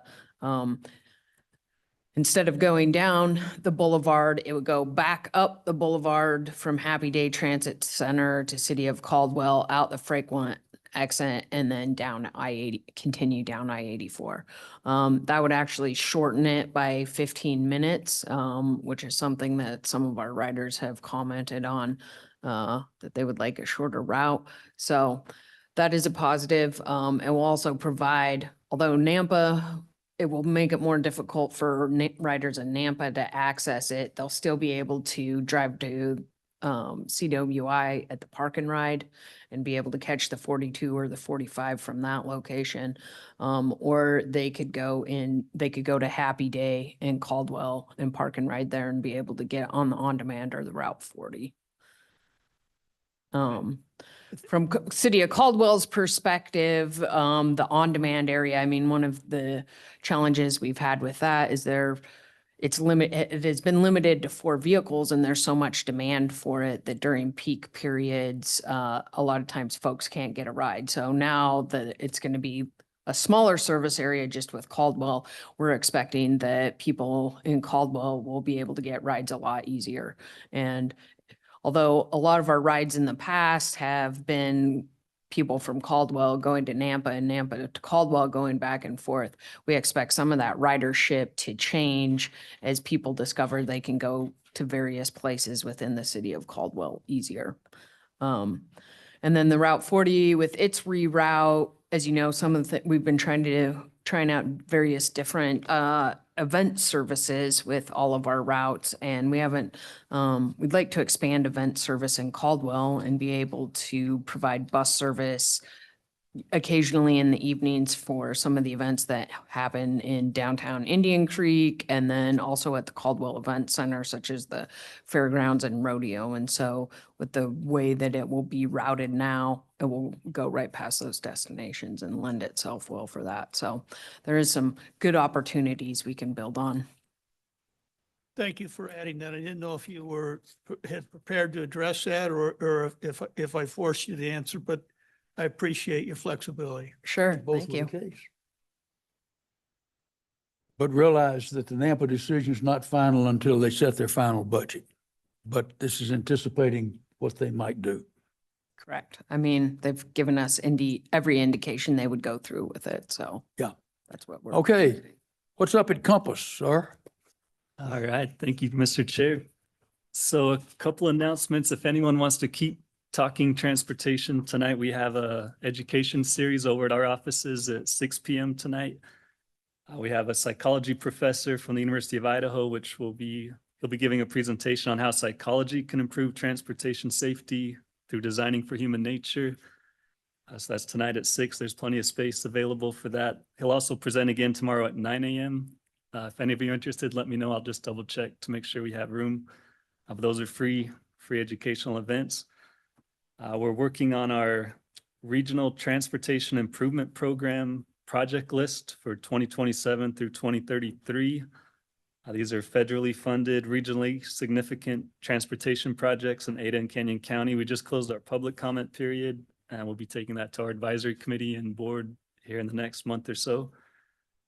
We're continuing to work on our Communities in Motion 2055 long-range transportation plan for the Treasure Valley. We're working with our advisory committee to find criteria to use to prioritize those long-range transportation projects. Our board recently approved a resilience improvement plan. This identified the most vulnerable, critical parts of our transportation system and develops a list of priority projects to improve our resilience, recovering from any natural hazards. And this plan does allow us to apply for more federal funding to pay for those type of improvements. Our board also approved recently a regional waterway pathway plan, just looking at pedestrian bike paths along any waterways in Ada and Canyon County, canals, laterals, rivers, creeks.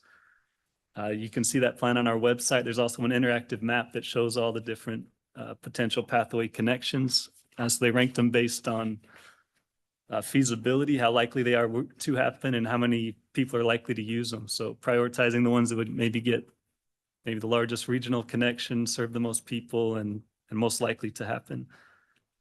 We are also working on a plan focused on safety improvements to signalize intersections. It's called our Spears Plan, and the committee has identified priority intersections, those most in need of safety improvements for pedestrians, developed a toolkit of safety measures for these intersections, and met with school districts to identify safety needs near schools. That plan is scheduled to be completed in early 2027.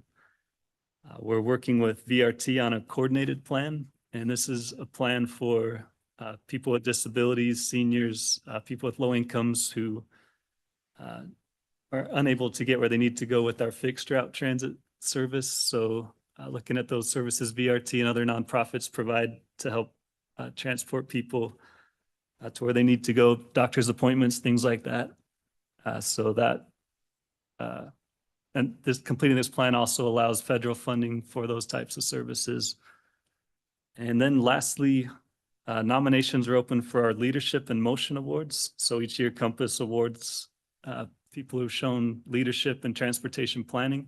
So it could be any project, say Meridian has worked on. It also, there's our awards for businesses or private firms or just individuals who've shown leadership in transportation planning. So there's a lot of different categories. So you can submit nominations and they'll be honored at our board's December luncheon and board meetings. So let us know if you want to submit any awards for anyone, any person or projects related to transportation planning. And that's all I've got for tonight. What do y'all do in your spare time?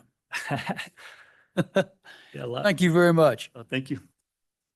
Ms. Sweeney, anything else from the school bus business?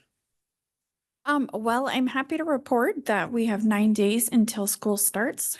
We are really ready. We have routed over 12,000 students on our buses. We've maintained a 97% or higher rate of having our requests done as they come in from parents. So we're pretty proud of that.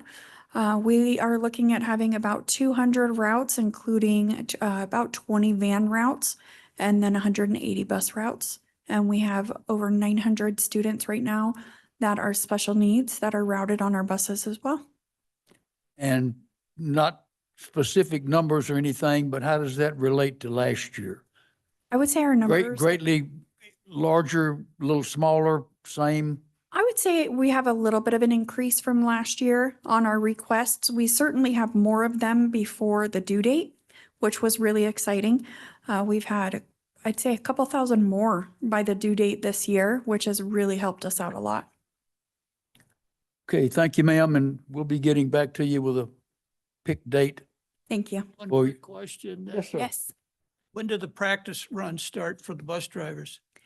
Well, we, commissioners, we've already had some of the routes being run. They have also done a mock run where they come in at the specific time school starts and have done that once already. They will be working on that again this week, doing some more practices. Some more drivers are running the routes this week and doing another mock run. I believe they're doing one tomorrow morning. I'll wave at them when they go through my subdivision. Mark Wasdall, are you still with us, sir? I am still here and wide awake. I'm going to feed off of the last month's report that we did have a I-84 mobility study stakeholder meeting held at the city of Meridian on July 21st. Caleb Hood was there. It was a dense presentation, a lot of information. Feel free to jump in with any comments, Caleb. And then we met a week later with Federal Highway Administration. The big takeaway from that is we were unsure if Federal Highway Administration, which does, they really control the interstate system, whether they would want us to do a corridor clearance as was done way back in the day of the Garvey projects. They declined and said that we could do project by project clearance, which means that instead of doing a 1 to 2 year corridor environmental clearance and then going on to design, that we could do design and clearance on a parallel track, which speeds us up. So that was good news for us there. At the last meeting, we said that we would do a public open house, and my public information officer says if we aren't asking questions, then we aren't. We're there to present what we found out in our study. That we have to use some other name than a public open house.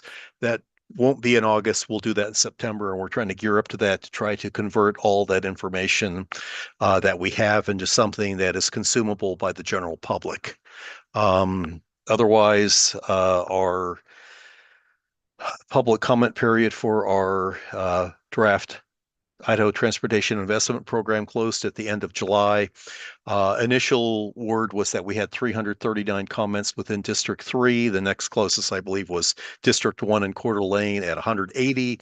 But because there's more than one way to get a comment in, that we believe that there are some more coming in, and those go to our headquarters, and then they send them out to the districts for addressing. So we have not seen the actual list yet, nor know what the total amount are at this time, but they will probably before the end of this week, we'll have that. So I'll stand by for questions at this point. Any questions for ITD? Mr. Chair? Yes, sir. Maybe before you continue around the horn, just a couple of finer points. If you don't have it, I just asked Craig. The city of Meridian did submit, so the mayor and city council did send a letter to the ITD board regarding the ITIP comment period, and that was done just this last week, so the 29th or 30th. So if you don't have a copy of that and you want it, we can send it to you. I think Please. there was a version that was out there, so we'll just, so you're aware what the city's stance was on the ITIP. And then Mark covered it. I was part of a team that got the lowdown from the state on the auxiliary lane. So that study goes from, and there's a website if you want to go look at the information, but Garrity to the Y and some of the options to improve efficiency there with auxiliary lanes and some of the ramps and metering even and some things like that. But as he just said, there'll be more of a public engagement period here in, that's the first I'd heard, September. So I was going to say late summer, fall timeframe, but it looks like it's targeting September. So more to come on that. I imagine we'll ask either HDR and or ITD to come and present to you as more information becomes available. So thank you. Thank you. Yes, sir. Hey, I have a question for Mr. Wasdal. Hey, since you've put up the variable speed limits on Eagle Road, I noticed they're not working yet, or at least they're not changing speeds or announcing what your speed should be. Do you have any information on when those are going to be working? I had heard in the past, and I haven't asked about an update recently, but the issue was Idaho Power, that there was the power connection to one of the signs, call it in the middle of the project area. And until that one can be energized and brought online, they weren't going to, because there'd be a gap in the coverage. They have to wait to get that one up before they can bring them all up. Or at least I've been told that amount of information. A follow up on that. So now you can see what your speed is. And in a mile travel on that road, I saw from 20 to 50 in 3 readings through that. So my question is, I'm kind of curious how you're going to pose a suggested speed when you have such a variable on such a short distance of road. Yeah. I would have to come back with that question. Unfortunately, probably Commissioner Lancaster would have a good comment at this point, but yeah, I'll have to come back with someone who's working on the project there and let them answer that specific question. I would think the best part of that whole thing, because I think it's a terrible waste of money, But I think the best information you'll get is the data that you'll receive. If those are recording those speeds in every section of that road for a year or at least 3-4 months, that would tell you a lot about what happens on Eagle Road. Yes, In any given day. Thank you. welcome. Ms. Bevins, we saved the best for last. Do you have anything for us? Okay, Mr. Chairman, Commissioners, I think last month I was reporting on the 5-year plan, the draft that was coming out, and there's been a bit of delay. So it actually is going to our commission this Wednesday, and they'll be out for public comment starting on Thursday. So just wanted to, we're still targeting the end of September for adoption, so that hasn't changed. Just wanted to give you an update on that. And as you know, chip seal is happening in parts of City of Meridian. And if you have any questions about anything else, I'm happy to answer. Any questions for ACHD? Okay, we have one piece of correspondence in the package. Mr. Bergman, do you have any more information than what little bit is in the packet on the lady's request for something down in South Meridian? Yeah, thank you, Mr. Chair, members of the commission. I'm going to pull up an aerial of this request. I believe, so this request is coming to us. She's requesting a crosswalk across Eagle Road. Immediately is kind of a difficult thing to accomplish, and I wanted to bring it to Transportation Commission to see if it warranted getting put on a list somewhere. After evaluating kind of the area, typically crosswalks, we want them to go to some sort of amenity or some sort of service that isn't being provided to the neighborhood. The crosswalk in question that she is requesting would cross Bingley Drive. It would cross Eagle Road and connect Bingley Drive to this extension of Bingley Drive heading towards the west. And the reasoning for that is to potentially add access to the regional park on the western side. So we brought it to commission to see what thoughts you guys would like to, or how would you like to proceed with this? Commissioners, comments?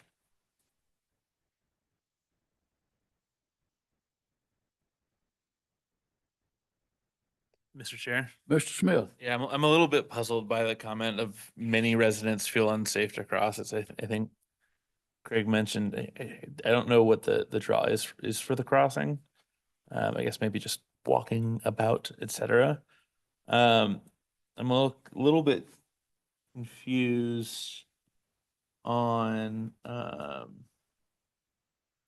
It says near the Skybreak community. Is there a certain area that is it Bingley specifically, or is it?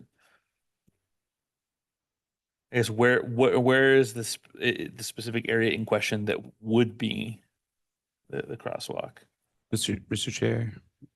The email, and you may have more than is in our packet, but the email only says, I would like to request the installation of a marked crosswalk with proper lighting on Eagle Road near the Skybreak community. And the Skybreak community is where the cursor is that area and maybe the development to the east of that. Yeah, okay. So I Google Earthed it and came up with, she must be talking about Bingley Drive. And I don't know, other than just, we'd like to be able to go across Eagle without taking our lives in our hands too much. But it doesn't, usually we get these, they say, well, there's a school on the other side, or there's a grocery store, or there's a pick something. This one doesn't seem to say that. Mr. Chair? Yes, sir. I guess question for staff or Caleb, whoever's faster to get to the future land use map or who knows, is there anticipated commercial anywhere like on that Little Lake Hazel hard corner or anything like that?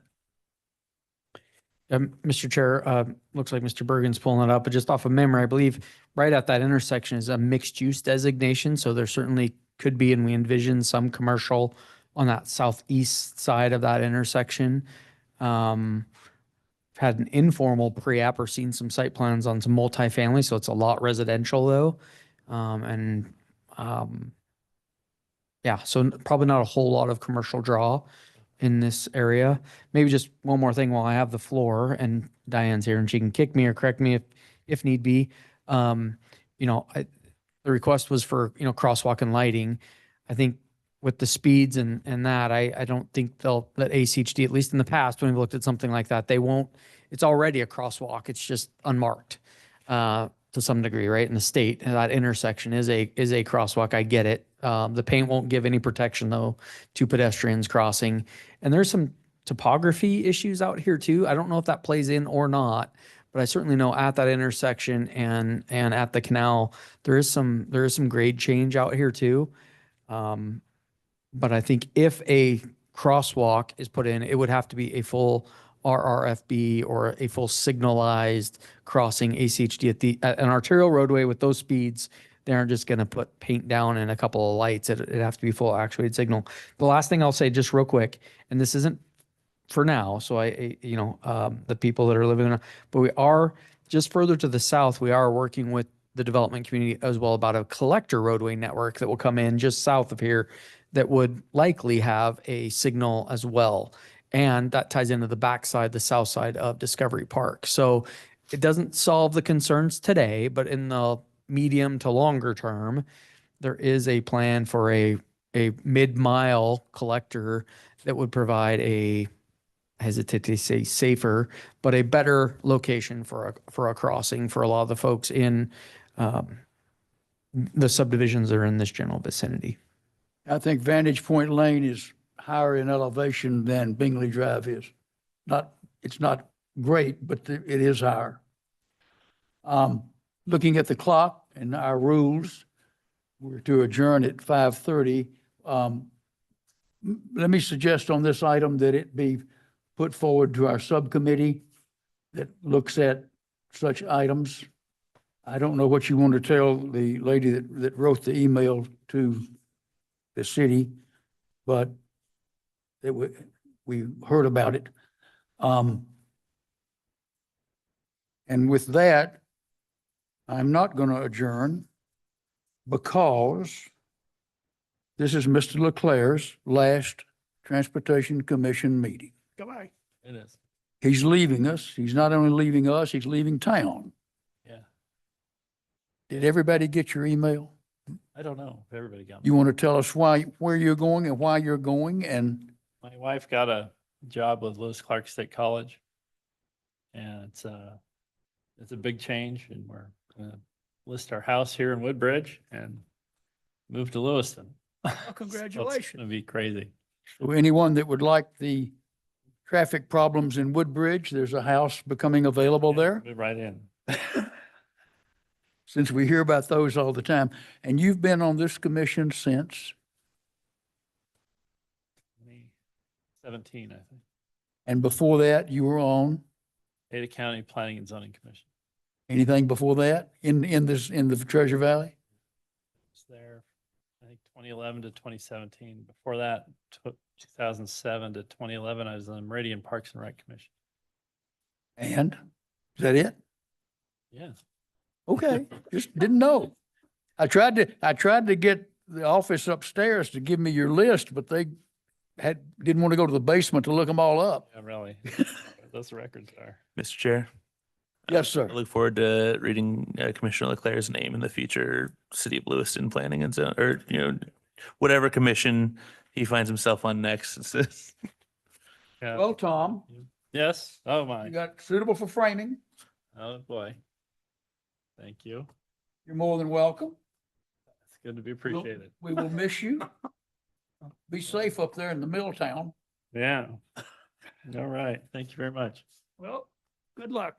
Yep. Best wishes. It's crazy, but sometimes these things happen. You think you're gonna live someplace the rest of your life, and The wife Odd. suggested you're moving. Okay. She go with it. Okay, everyone's been great working with you all. with that done, Mr. Thompson, we're looking forward to you on our group in the next month. Where are we always? We're looking forward to you at the bus barn. And Craig, let's include Mr. Thompson in our what date and time would you like list, please. With that, we're out of